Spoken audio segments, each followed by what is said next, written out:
Hi guys, ఈరోజు video ఏంటంటే ఇంట్లో ఉన్న ఇంగ్రీడియంట్స్తోని సాదా బిర్యానీ ఏ విధంగా తయారు చేసుకుంటామో యూజ్ చేద్దాము. ఒక ప్యాన్ అయితే పెట్టుకోవాలి. ప్యాన్ పెట్టుకున్నాక ఆయిల్ అయితే వేసుకున్న తర్వాత ఆనియన్స్ వేసుకోవాలన్నమాట. వేసుకున్న తర్వాతకి ఇక నేనైతే చిల్లీ కూడా కట్ చేసుకున్నా, చిల్లీ కూడా వేసేసుకున్నాను అనమాట. చిల్లీ వేసుకొని ఇక మంచిగా అయితే కలుపుకోవాలి. కలుపుకున్న తర్వాతకి ఇక సాల్ట్ కూడా యాడ్ చేసుకున్నాను అనమాట, బ్రౌన్ కలర్ రానికి. ఆనియన్స్ వేసుకున్న తర్వాత ఇక పసుపు కూడా యాడ్ చేసుకున్నాక ఇక మంచిగా కలుపుకున్నాను అనమాట. ఇక కలుపుకున్న తర్వాతకి ఇంకా గరం మసాలాలు, ఆకులు, దాచిన చెక్క అవన్నీ అయితే యాడ్ చేసుకోవాలన్నమాట. యాడ్ చేసుకున్న తర్వాతకి ఇక పెరుగు కూడా యాడ్ చేసుకున్న తర్వాతకి మంచిగా అయితే కలుపుకున్నాను అనమాట. ఈ విధంగా అయితే కలుపుకుంటున్నాను అనమాట. నేనైతే కలుపుకున్న తర్వాతకి ఇక నాకు కావాల్సినంత కారం కూడా యాడ్ అయితే చేసుకున్నాను అనమాట.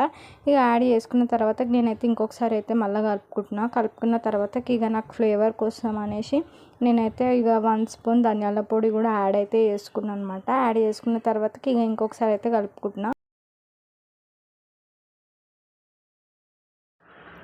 ఈ విధంగా అయితే టమాటాలు కట్ చేసుకొని వేసుకున్నాను అనమాట. దాంట్లో అయితే వేసుకున్న తర్వాతకి ఇక మంచిగా అయితే కలుపుకోవాలి. మొత్తం కలుపుకున్న తర్వాత నేనైతే ఇక అదంతా కలుపుకున్నా కాబట్టి రైస్ అయితే యాడ్ చేసుకుంటున్నాను అనమాట. రైస్ అయితే యాడ్ అయితే వేసుకున్నాను అనమాట. యాడ్ చేసుకున్న తర్వాతకి నేనైతే ఇట్లా లేయర్స్ వైజ్ అయితే యాడ్ చేసుకున్న తర్వాతకి ఇక కొద్దిసేపు అయితే మూత పెట్టుకున్నా. ఇక పొయ్యి కూడా స్లిమ్లో అయితే పెట్టుకున్నాను అనమాట. ఈ విధంగా అయితే మెల్లగా 1 సైడ్ నుంచి అయితే మెల్లగా కలుపుతున్నాను అనమాట. ఇక అట్లా కలిపితేనే మంచి టేస్ట్ ఉంటుంది అనమాట.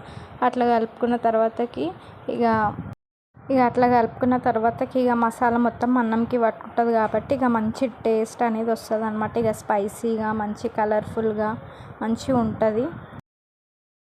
ఇక చూపించిన విధంగా అన్నం అయితే మంచిగా మిక్స్ అయితే వేసుకోవాలన్నమాట.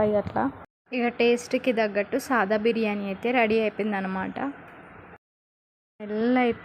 స్మెల్ అయితే సూపర్ వస్తుంది అసలు. ఇంకా టేస్ట్ అయితే అబ్బా ఇక అదిరిపోయిందనమాట. ఇక చూడండి ఎంత మంచి ఫ్లేవర్ వస్తుందో అసలు. కలర్ కూడా అదిరిపోయిందనమాట, సూపర్ ఉంది. మీరు కూడా ఇట్లా ట్రై చేసి చూడండి. మా వీడియోస్ కనుక మీకు నచ్చితే లైక్, షేర్, సబ్స్క్రైబ్ అయితే మర్చిపోకండి.